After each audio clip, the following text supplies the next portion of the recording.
Alors, en cette rentrée 2010, on se pose des vieilles questions, mais qui, hélas, sont des questions de nouveau très très neuves, que posait déjà le philosophe Alain Badiou dans nos colonnes au mois de juin. C'est le sarkozysme est-il un pétinisme? Et qu'a repris à son compte sous une autre forme le démographe Emmanuel Todd, qui s'interroge aussi sur la parenté qu'il y a entre un certain sarkozysme, disons, et le fascisme. Alors, les mots comme ça sont très abrupts et je mets en garde, disons, tous ceux qui pourraient se livrer à des abus de langage, parce que ce ne sont pas des invectives d'automobilistes, hein, ce sont des catégories politiques très, très spécifiques et qui ont été chargées dans l'histoire de choses tellement tragiques qu'on ne peut pas en user comme ça. Je pense d'ailleurs que c'est pas le cas de Badiou ou de Todd qui savent de quoi ils parlent. D'ailleurs, dans nos colonnes, Badiou argumentait et montrait très bien ce qu'il voulait dire, c'est-à-dire cette tendance du sarkozysme à tout vouloir régler par la force et par la répression, et à réprimer en particulier tout ce qui ne s'inscrit pas dans une norme consensuelle, d'un consensus en tout cas supposé et supposé par l'État. Et effectivement aussi bien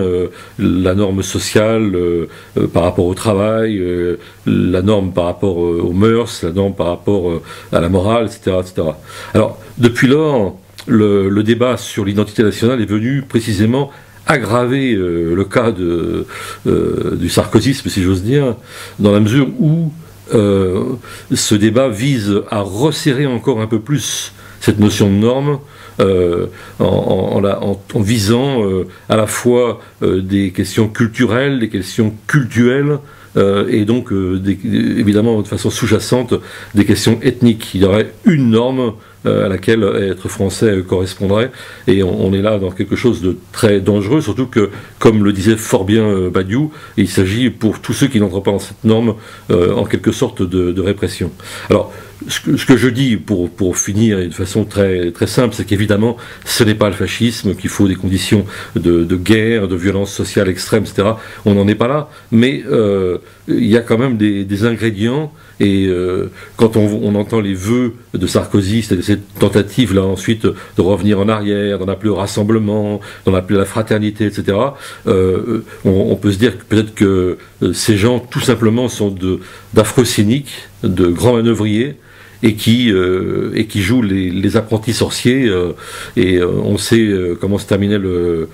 poème de Goethe, les apprentis sorciers, qui disait qu'on ne pouvait plus ensuite, quand on avait réveillé les esprits, les contrôler. Et malheureusement, c'est le risque